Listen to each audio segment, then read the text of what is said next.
तुझ्या मीच मला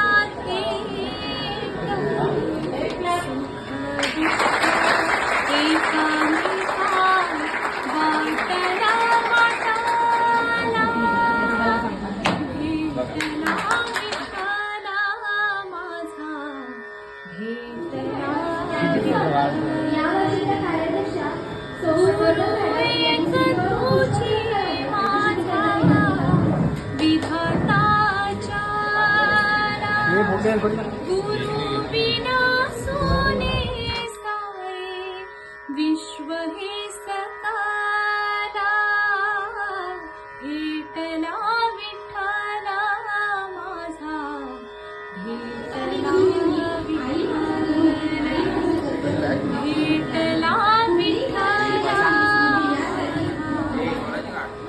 आपल्या देश प्रचलित धन्यवाद.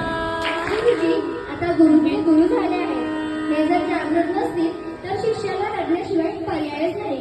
युग कोणतेही असो पण शिष्याला गुरुची गरज ही असतेच. म्हणूनच आता मी 12वी कॉमर्स बी ची विद्यार्थिनी गीतिका सुएल हिला आपले मनोगत व्यक्त करण्याची विनंती करते. Good morning, dear respected teachers and my fellow classmates. Today, we are all here to celebrate the occasion of Guru Purnima, a special day dedicated to expressing our gratitude and appreciation for our teachers, our gurus. The word guru comes from Sanskrit and translates to the one who dispels darkness. Our teachers, like guiding lights, illuminate the path of our knowledge and wisdom for us. They dedicate their time and effort to make our future and to sharp our mind. Throughout the history, we have seen numerous powerful examples of the powerful bond between a guru and a shishya. We can think of Lord Krishna and Arjuna, where Krishna guides Arjuna throughout his duty and helps him overcome his doubts. Today, let us acknowledge the invaluable contribution of our teachers. Let us show them our gratitude through our words and actions. Teachers are not only our educators, they are our mentors, role models and supporters. So today, let us show them that how special they are for us. Thank you.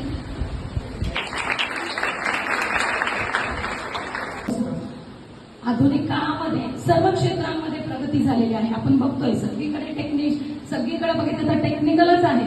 पण वेद काळापासून आणि आतापर्यंत शिक्षण दानाचं शिष्यदान म्हणजे जे आपण दान देतोय, आम्ही जे दान देतोय सगळे गुरु, ते काम हे गुरु शिष्य परंपरेनेच झालेले आहे आणि आजपर्यंतही सुरू आहे.